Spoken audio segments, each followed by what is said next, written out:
જય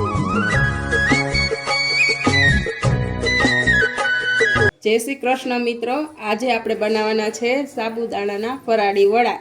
તેના માટે આપણે 500 ગ્રામ સાબુદાણા લેવાના છે।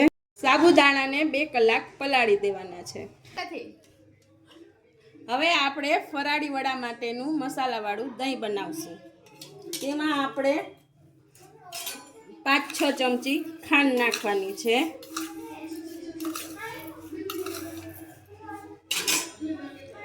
પછી અડધી ચમચી ચટણી, અડધી ચમચી ગરમ મસાલો, 3 ચમચી શેકેલો સિંગનો ભૂકો,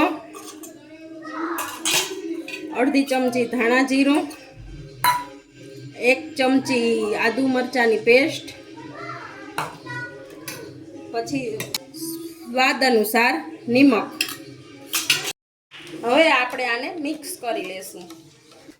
જો આપણે 500 ગ્રામ સાબુદાણા હોય તો એની સામે 1 કિલો બટેટા લેવાના છે। તેમાં સાબુદાણા નાખવાના છે। સાબુદાણાને કોરા કરી લેવાના છે, તેથી તળતી વખતે છૂટા ન પડી જાય। સાબુદાણા એડ કરી માંડવીનો ભૂકો, કેટલો 1 વાટકો માંડવીનો ભૂકો, 2 ચમચી લાલ મરચું પાવડર, 2 ચમચી ગરમ મસાલો,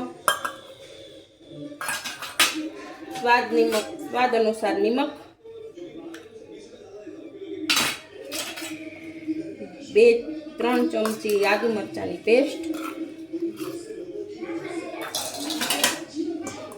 2 ચમચી આમચૂર પાવડર,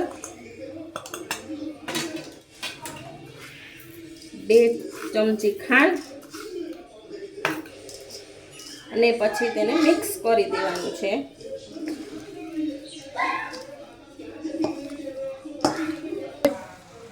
આપણો મસાલો મિક્સ થઈ ગયો છે।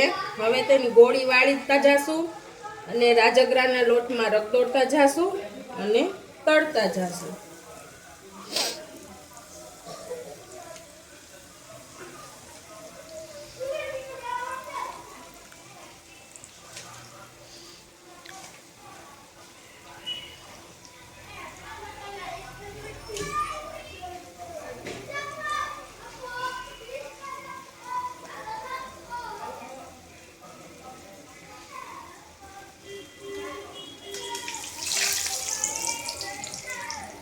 તળતી વખતે આપણે ગેસની ફ્લેમ મીડિયમ રાખશું।